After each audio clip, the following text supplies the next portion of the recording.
Hi, I'm Kevin Barrett with True North Professional Development, and you are watching video 4 of our 5-part series on autofill. All right, so let's talk about how autofill works with dates.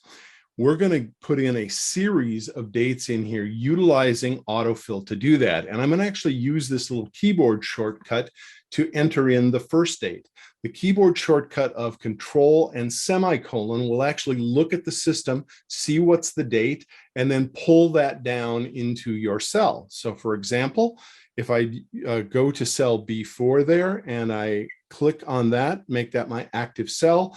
Now I'm going to do Control and semicolon, and it's going to grab the date. And you'll notice that there's a little flashing cursor in there. It's just waiting for me to hit enter and lock that date in. Once the date is locked into the cell, then I can use the autofill handle and I can drag that right on down. And you'll notice that what it'll do is fill in each cell with the next date in the series, right? It's adding one day as it goes through that series.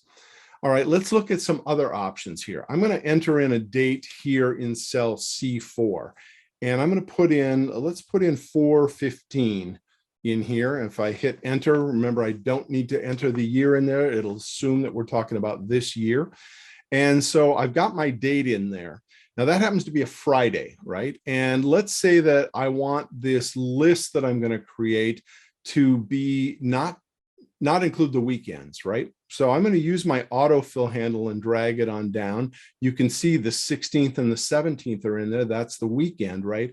But if I go to the autofill options here, you'll notice that there are many different things that we can do, including fill only weekdays, right? And if I go ahead and click on that, now the 16th and 17th is no longer in there. You'll notice that the 24th or 23rd and 24th are not in there either. So it's taken the weekends out and only gives me a series that includes the weekdays. All right, let's try, what if we want to put in the month? Only the month, that we want to have the month change as we pull that series down. All right, I'm going to use my Control and semicolon again to put today's date in there. And I'm going to fill this using the autofill handle. And then I'm going to go to my little autofill options here, and I'm going to go down to where it says fill months. And if you look, what it's done is it's changed the month for each entry that's here. So we start with April 2nd, we go to May 2nd, then June 2nd, and so on. All right, so that's using that autofill handle after you've, autofill options after you've used the autofill handle to create the series.